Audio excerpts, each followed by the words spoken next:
The 2026 calendar year started with a bang for Real Sapphire as they took on Sporting Lagos in search for a victory. The 2024-25 champions had struggled all year long as they could not grab their identity. Real Sapphire knew fully well that the Digbo Dino Ijebu Stadium in Ijebu was their home fortress, and they looked to quickly make that happen in the early exchanges. They let their intent known as quickly as possible, and the Tech boys were in serious trouble as they struggled to cope with the intensity and the pace of their rivals. It took only 8 minutes for them to find a breakthrough, a penalty awarded after Amole went down in the box. The penalty converted by Adams, a well-taken one as well. The one-goal advantage proved to be very important for Real Sapphire as the champions sought to make sure that they let their presence known. They were unable to find a second goal as quickly as possible, despite working the wings and making sure things were extremely difficult. Amale particularly creating a raft of opportunities himself. The chances continued to come and Sporting Lagos would get opportunities of their own.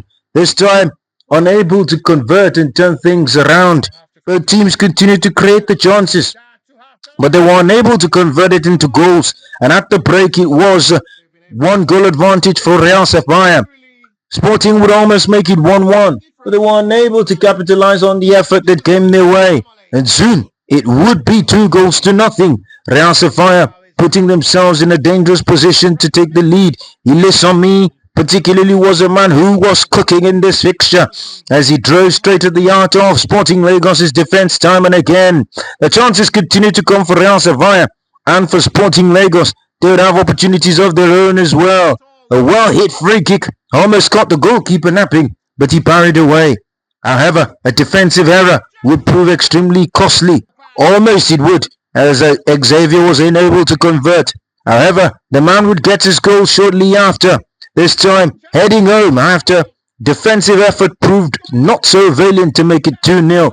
Real Sapphire were seemingly coasting away with the 3 points in this fixture. Not the result that Sporting Lagos would have wanted.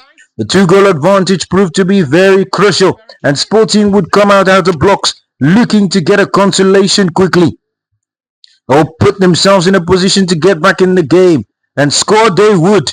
A well-worked pull in the box, everyone looking for the offside flag, but it wouldn't come because the player was well onside, haven't been played in by the foot of his own teammates. The game ending 2-1 for the champions, who hope 2026 brings just as much as good tidings.